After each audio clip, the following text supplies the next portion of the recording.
The shoreline was quiet in the early hours of the morning. Not peaceful, but waiting. Dense Pacific humidity clung to steel and skin alike. Palm fronds barely moved. The sea, a flat sheet of dull gray, lapped against sand darkened by oil and ash. Somewhere offshore, an engine rumbled, low, mechanical, foreign. An American tank sat half-concealed behind the tree line. Its tracks were still wet with seawater and mud. The hull bore fresh scrapes from coral and shrapnel. Inside, the crew listened. Not to infantry orders. Not to artillery fire. But to the sound of a Japanese warship maneuvering far closer to shore than doctrine ever allowed. Tanks were never meant to fight ships. Everyone knew that. The gun mounted in a turret was designed for pillboxes, bunkers, and enemy armor, not steel hulls slicing through saltwater. Naval guns dwarfed it. Armor plate at sea followed different rules. And yet, in this moment, there was no destroyer to answer the threat. No aircraft overhead. Just one tank, a few hundred yards of beach, and a ship that believed it was untouchable. The crew had seconds to decide whether to remain spectators to history, or force it to change. To understand how an American tank came to challenge a Japanese warship, the story must begin far earlier, with the war that pushed both onto the same narrow strip of shoreline. By the time American tanks reached the shores of the Pacific, the war had already rewritten every assumption about distance, power, and survival. December 7, 1941, shattered the illusion that oceans were buffers. Pearl Harbor burned. Battleships capsized in shallow water. And in the weeks that followed, the Imperial Japanese Navy surged outward with speed and precision unmatched in modern warfare. Island after island fell. Hong Kong. Guam. Wake. The Philippines. Singapore soon followed. Japan's strategy was brutal but clear: dominate the seas, isolate the enemy, and force surrender through distance and despair. For the United States, the early Pacific War was not fought with tanks. It was fought with damaged fleets, overstretched air power, and infantry pushed into defensive battles against a highly mobile naval empire. Armor, when it existed at all, was considered a secondary tool, useful inland, but largely irrelevant in the vast maritime chessboard Japan controlled. American armor doctrine reflected this reality. Tanks were built to support infantry advances, destroy fortifications, and counter enemy armor. Their guns were calibrated for land warfare. Their armor balanced mobility with protection against shells fired from other tanks or anti-tank guns. Against a warship, designed to withstand naval artillery, explosive shells, and the corrosive violence of the sea, a tank was theoretically insignificant. Japanese planners believed this absolutely. The Imperial Japanese Navy did not merely transport troops. It fought alongside them. Destroyers, subchasers, and escort vessels frequently operated close to shore, bombarding landing zones, shelling infantry positions, and resupplying isolated garrisons under fire. In the confined waters of the Pacific Islands, ships could maneuver where aircraft could not always loiter, and where American naval cover was sometimes stretched thin. As the war progressed into 1943 and 1944, the character of the conflict shifted. The United States adopted island hopping, a campaign of selective violence aimed at bypassing strongholds and striking at strategic positions. Each amphibious landing became a violent collision of sea, air, and land power compressed into a few square miles of jungle, reef, and sand. It was in these environments that tanks followed infantry ashore. The M3 Stuart arrived first. Light, fast, thinly armored. It was vulnerable but adaptable. Then came the M4 Sherman, a medium tank that would become the backbone of American armored forces. With a 75mm gun, later upgraded to higher velocity variants, the Sherman was reliable, versatile, and rugged. It could climb volcanic slopes, smash concrete bunkers, and survive conditions that destroyed lesser machines. But it was never intended to challenge the sea. Japanese naval units operating near contested islands often felt insulated from ground fire. Their hulls were steel. Their decks angled. Their guns outranged most land weapons. Coastal artillery posed a threat, but tanks, short-barreled, low-velocity, firing armor-piercing or high-explosive rounds, were not considered a serious danger. This assumption shaped behavior. Japanese ships lingered closer to shore. They maneuvered slowly while providing fire support. They approached beaches to land supplies or evacuate troops under cover of darkness. In shallow waters, some vessels even grounded intentionally to serve as static artillery platforms. It was a gamble born of necessity and confidence. On the American side, battlefield improvisation was becoming doctrine. Infantry commanders learned that no single weapon could solve Pacific warfare. Tanks fired point-blank into caves. Naval guns were called in within hundreds of yards of friendly lines. Artillery observers crept forward under fire to adjust barrages in real time. The lines between roles blurred. What mattered was effect. As American forces pushed deeper into Japanese-held territory, encounters grew stranger and more desperate. Tanks fired uphill into bunker mouths barely wider than a man. Flamethrowers were mounted on armored hulls. Engineers rode into combat atop steel decks, leaping off under fire to clear mines. And in rare moments, when geography, timing, and enemy decisions aligned, land weapons found themselves facing the sea. Japanese warships operating too close to shore discovered that water did not always protect them. Shallow drafts limited maneuverability. Coral reefs trapped hulls. Sandbars turned escape into a slow, grinding retreat. And when a ship could not turn, could not accelerate, and could not bring its main guns to bear, it became something else entirely. It became a target. That realization would come too late for one Japanese vessel, and at precisely the moment an American tank crew understood that the impossible was no longer theoretical, but directly in front of them. The Japanese ship did not arrive by accident.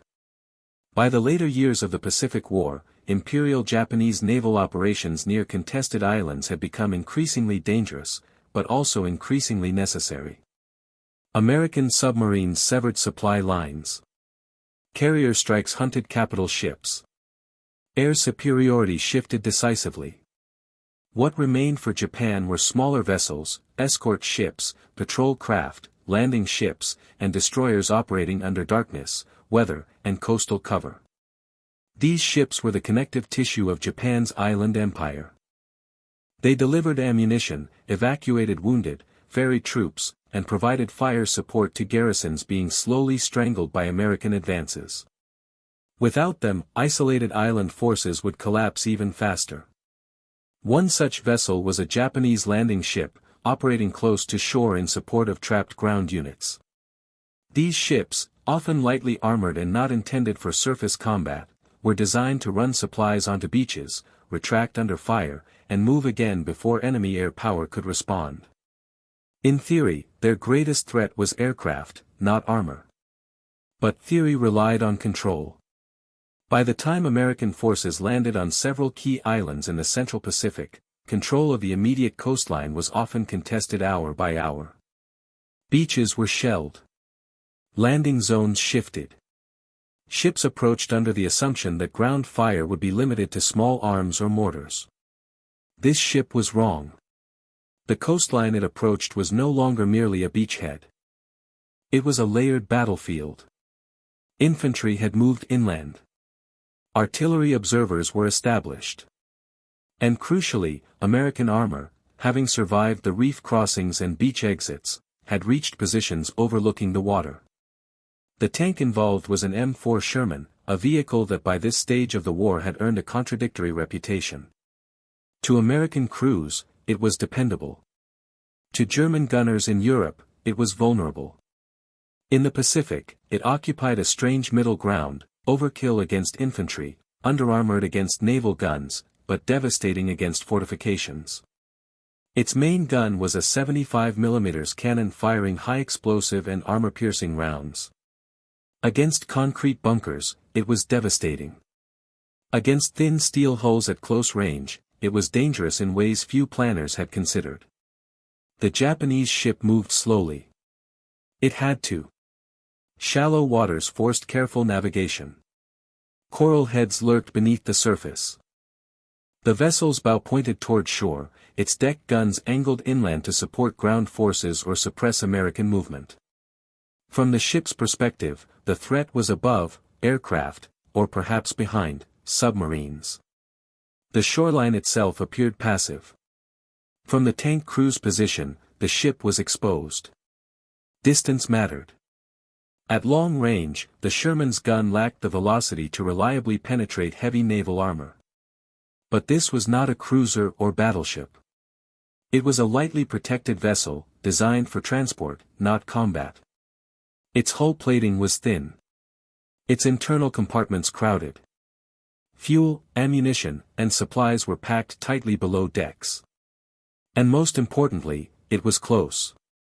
At such ranges, even a weapon not designed for naval warfare could become lethal. Armor-piercing rounds could punch through steel. High-explosive shells could rupture hulls, ignite fires, or disable critical systems. A single lucky hit below the waterline could doom a ship unable to maneuver or retreat. The tank commander had a choice. Tanks were valuable assets. Exposing one to naval fire risked instant destruction. But the ship was already firing, or preparing to fire, on American positions. Leaving it unchallenged would cost lives. There was no doctrine for this. No manual. No precedent discussed in training. Only a calculation. The tank rolled forward, its tracks grinding against sand and coral. The turret turned slowly, deliberately. The gun elevated, not toward a bunker or tree line, but toward the sea. In that moment, the categories of warfare collapsed. Land and naval combat intersected on a few hundred yards of shoreline. And the shot that followed would force both sides to confront a truth the war had been quietly teaching all along, that in the Pacific, no weapon fought alone, and no battlefield stayed within its assigned boundaries. That realization sets the stage for the different forces at play, human, tactical, and technological, that made this impossible encounter not only possible, but decisive. Inside the Sherman, the world narrowed to metal and sound. The engine vibrated through the hull. The air was thick with exhaust fumes and sweat. Each crewman had a role learned through repetition, but this moment sat outside routine. They were trained to engage infantry, bunkers, and enemy armor, not ships. The commander weighed risk without ceremony. He knew that if the ship's guns turned seaward, the tank would not survive a direct hit. The gunner understood the limits of his weapon, but also its potential at close range. The loader worked by muscle memory, feeding the breech with shells heavy enough to bruise palms. No one spoke in grand terms. There was only the target. Fear existed, but it was contained.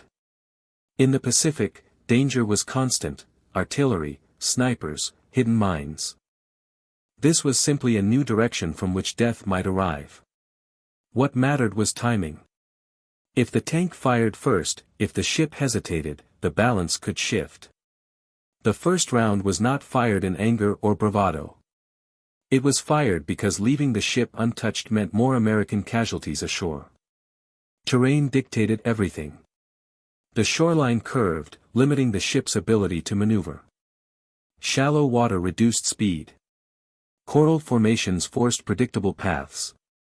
The tank, by contrast, sat on firm ground with concealment from vegetation and slight elevation over the waterline. Range was critical. The Sherman's gun was effective within a few hundred yards. Beyond that, penetration dropped sharply. But the ship had closed the distance, either to land supplies or provide direct fire support. The tank's profile was small. From the ship's deck, it blended into foliage and shadow. Naval gunners were not scanning for armored threats on land. Their training focused on surface combat and shore bombardment, not tank duels against the coastline. This asymmetry created a window, brief, fragile, but real. The 75mm gun was not a naval weapon, but physics did not care about doctrine. At close range, an armor-piercing shell striking thin hull plating could penetrate, spall, and fragment inside the ship. High explosive rounds could rupture compartments, ignite fuel, or disable machinery. Japanese landing ships lacked compartmentalization and damage control capabilities of larger warships. Fires spread quickly. Flooding was difficult to contain. A single penetrating hit below the waterline could turn minutes into inevitability. The tank was not powerful because it was designed for this fight. It was powerful because it was close enough, and because the ship had assumed it was safe. These factors converged silently, tightening around the ship without its crew fully realizing what had changed. But there were still more forces at play, on the Japanese side, in command decisions, and in the moral calculus of survival, that would shape what happened next. Aboard the Japanese vessel, the threat did not immediately register. The ship's crew was focused inland, on delivering supplies, extracting personnel, or providing fire support. Shorelines were hostile, but predictably so. Mortars, small arms, perhaps artillery. Tanks were not considered a primary danger. Naval gunners scanned for muzzle flashes from fixed positions, not low silhouettes concealed by trees. The ship's limited maneuvering room demanded attention on navigation. In shallow water, a wrong turn could mean grounding, an immobilization more dangerous than any shell. When the first impact struck, confusion followed. A tank shell did not sound like naval gunfire. The detonation was sharp, metallic, localized. Damage reports moved slowly. Fires broke out in unexpected compartments. Water entered where no one anticipated a breach. By the time the crew understood the nature of the threat, the geometry of survival had already shifted against them. On land, American leadership operated closer to the fight than doctrine preferred. Tank commanders were empowered to make decisions in seconds, not minutes. Communications were limited. Radio contact with naval units was often delayed or non-existent. There was no time to request permission. This autonomy was born of necessity. The Pacific demanded it. Leaders who hesitated lost men. Leaders who acted, sometimes outside orders, created opportunities. The tank commander did not see himself as sinking a ship. He saw himself as neutralizing a threat. On the Japanese side, command structures were rigid. Ships followed orders to resupply or support regardless of evolving ground conditions.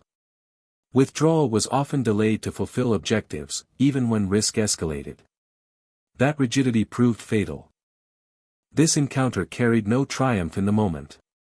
There was no cheering inside the tank. The crew understood that men were inside that ship.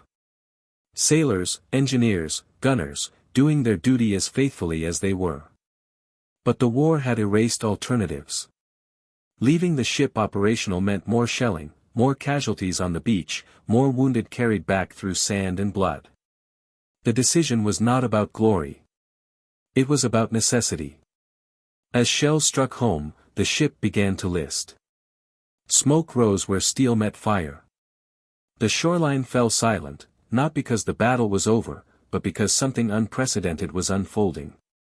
A tank was winning a naval engagement. And with that realization, the moment tipped past theory into history. The next shots would no longer test possibility, they would decide outcome. The first confirmed hit changed the rhythm of the fight. Inside the Sherman, the gun recoiled violently, throwing spent fumes back into the turret. The loader was already moving, ramming the next shell into the breach. The gunner made a minor correction, left, down slightly, tracking the slow lateral movement of the ship as it attempted to adjust course. The Japanese vessel began to react. Deck guns shifted, searching for the source of the impact. Sailors moved along the rail, pointing, shouting. But the shoreline was dense, uneven, alive with shadows. The tank did not silhouette itself. It fired from concealment, each muzzle blast briefly revealing its position before smoke swallowed it again. The second round struck lower. Metal screamed. Not exploded, screamed. The shell punched through the hole near the waterline. Seawater forced itself inside with sudden pressure, flooding compartments never meant to be exposed. Damage control teams rushed forward, but the breach was already below reach, already widening as structural stress spread. The ship tried to reverse. Propellers churned silt and sand, but shallow water betrayed them. The hull scraped coral. Speed bled away. The vessel's angle to shore worsened, exposing more of its side, more steel, for the tank to engage. The third round was high explosive. It detonated on impact, tearing open deck plating. Flames rolled outward, licking rigging and equipment. Stored supplies, fuel, ammunition, crates of provisions, caught fire almost instantly. Smoke thickened, black and heavy, drifting inland and out to sea. From the beach, American infantry watched in stunned silence. This was not artillery. Not air support. This was a single tank, standing its ground against a ship that had minutes earlier dominated the shoreline. The Japanese crew fought back. Small-caliber weapons fired toward the tree line. A deck gun discharged wildly, its shell screaming inland before detonating harmlessly beyond American lines. But precision was gone. Fire control systems were compromised. Communication broke down as compartments flooded and smoke filled passageways. Inside the Sherman, the commander knew the danger had not passed. One well-placed naval shell would end them. But the ship's response was slowing. Listing increased. Flames spread unchecked. The tank fired again. This time, the shell struck near the engine space. The effect was immediate. The ship's power faltered. Smoke vented from new openings. The sound of machinery, once steady, staggered, then faltered into silence. The vessel was no longer fighting. It was dying. Water poured in faster than pumps could manage. The list became pronounced, forcing crewmen to abandon stations. Orders were shouted over the roar of fire and rushing water.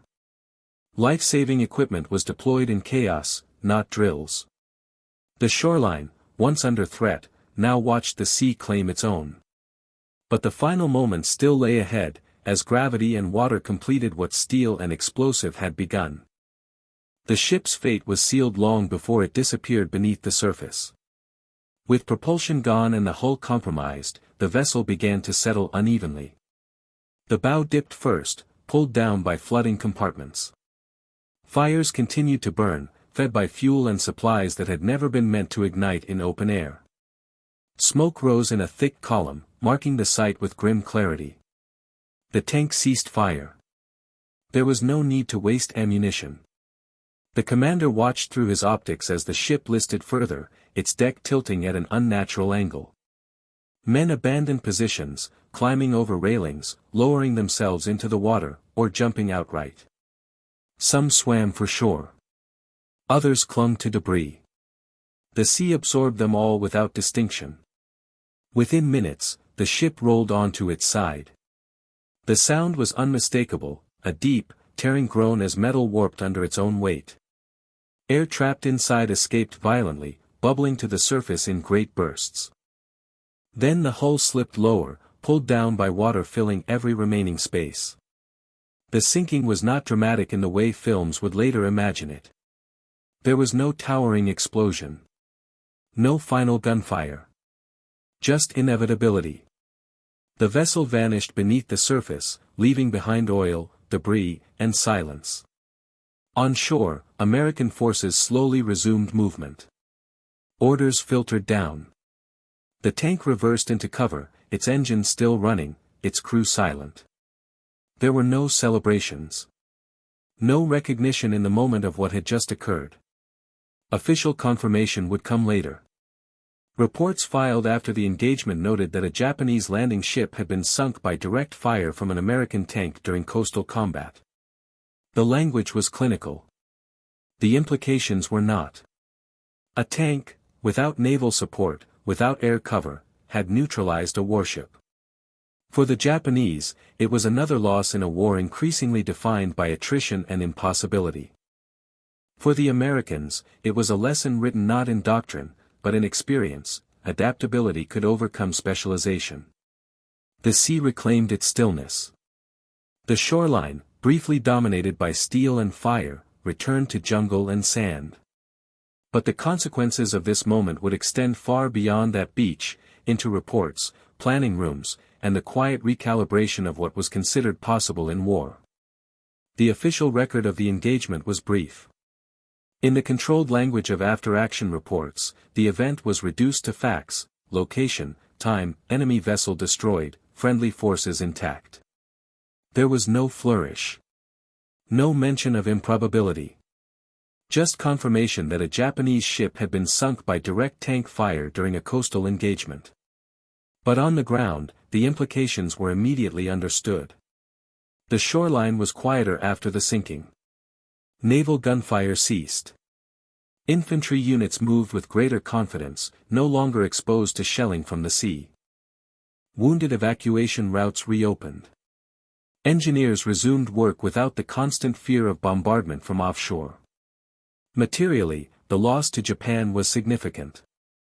Landing ships were not expendable in the late stages of the war. Each one represented transport capacity that could not be easily replaced. Industrial output had fallen. Fuel shortages were critical. Crews were increasingly inexperienced. The ship's destruction also meant the loss of whatever supplies it carried: ammunition, food, medical equipment, resources desperately needed by isolated garrisons. For Japanese troops ashore, the sinking was not just a tactical setback. It was a psychological blow. They had believed the sea was protection. American forces, by contrast, gained something intangible but powerful: confidence. The understanding that rigid assumptions could be broken. That initiative at the lowest levels could reshape outcomes. Tank crews began to view their weapons less as specialized tools and more as adaptable platforms capable of influencing battles beyond their assigned role. This did not lead to reckless behavior. No doctrine suddenly ordered tanks to hunt ships. But it did encourage commanders to exploit opportunity rather than wait for ideal conditions. Higher command took notice quietly. Reports circulated. Lessons were filed. The incident reinforced an evolving truth of Pacific warfare: combined arms did not always mean coordination, it often meant overlap. The Japanese Navy also absorbed the lesson, though under far harsher circumstances. Ships operating near contested coastlines increased standoff distances when possible. Shore bombardments became shorter, more cautious. But by then, air superiority and submarine warfare had already eroded Japanese naval freedom of movement. This sinking did not change the course of the war. But it altered behavior. In the days that followed, American units advanced inland. The tank that fired the decisive shots returned to its primary role, supporting infantry, crushing bunkers, advancing yard by yard through jungle and stone. The sea receded from relevance, but the memory remained. What followed was not celebration, but continuation, another reminder that the Pacific War was not won through singular miracles, but through accumulated moments of adaptation under pressure. Those accumulations would soon define the war's closing chapters. As the campaign moved forward, the sinking settled into a quieter place within the war's vast machinery. No medals were issued specifically for the act. No press releases highlighted it for public consumption. In a conflict defined by carrier battles, atomic fire, and mass surrender, a tank sinking a ship did not fit the dominant narrative. It was too small. Too situational. Too strange. But within military circles, it endured as a case study. Training officers used it to emphasize adaptability. Intelligence analysts noted it as evidence of Japanese vulnerability in coastal operations. Naval planners quietly acknowledged the growing danger of operating close to hostile shores without absolute control of land forces. For Japanese commanders, the lesson was harsher. The Pacific had become a closed arena. Ships no longer ruled unchallenged near land. Air power hunted them from above. Submarines stalked them below. And now, even the shoreline itself could strike back. The psychological shift was subtle but real. Every approach to a contested beach now carried an added uncertainty. Every shadowed treeline suggested unseen threats. The sea, once Japan's greatest advantage, had become a narrowing corridor. The war pressed on relentlessly. Island after island fell. Tanks rolled where ships could not go. Naval gunfire gave way to aerial bombardment and artillery. By 1945, Japan's navy was largely neutralized, its remaining vessels confined or destroyed, its crews fighting on land alongside infantry. In that context, the sinking of a ship by a tank appears less miraculous and more inevitable, a symptom of a war that punished rigidity and rewarded adaptation. The Sherman that fired those shots would not survive the war intact. Few did. Machines were worn down, destroyed, replaced. Crews rotated or fell. The battlefield erased individuality quickly. But the event itself remained intact in memory and record. It demonstrated that warfare is not governed by categories, but by opportunity. That the division between land and sea is thinner than doctrine suggests. And that victory often belongs not to the most powerful weapon, but to the one present at the decisive moment. As the Pacific War drew toward its violent conclusion, moments like this accumulated quietly, shaping outcomes without fanfare. And in their accumulation, they revealed something deeper about modern warfare, something best understood only in reflection. The tank on the shoreline did not change the war. But it changed how the war could be seen. In that fleeting, tense encounter, the categories of combat, land and sea, armor and hull, collapsed. A weapon designed for one domain found lethality in another, not through design, but through circumstance, courage, and quick thinking. History often celebrates decisive battles, vast armadas, and sweeping strategies. Yet sometimes, the most profound moments are the improbable ones, the intersections of human initiative and opportunity that doctrine never anticipates. The crew of that Sherman survived because they acted decisively, quietly, and with full awareness of risk. Their ship-killing rounds were not born from heroics alone, but from discipline, training, and a precise understanding of their environment. For the sailors aboard the Japanese vessel, it was a brutal lesson in vulnerability, the same lesson countless forces learned across the Pacific. In a broader sense, the encounter revealed the evolving nature of modern warfare. Technology is only as powerful as the hands that wield it, and strategy is only as effective as the flexibility behind it. The Pacific War, with its tangled islands, narrow beaches, and overlapping domains, demanded adaptation. Those who understood it, sometimes a single tank crew, could achieve the impossible. And so, the Sherman stands as a quiet testament. Not to glory, not to spectacle, but to the raw, unpredictable truth of combat, that history is shaped not only by empires and fleets, but by the unexpected convergence of circumstance, human resolve, and a weapon poised at exactly the right moment. The impossible, in war, is often just the untried made real.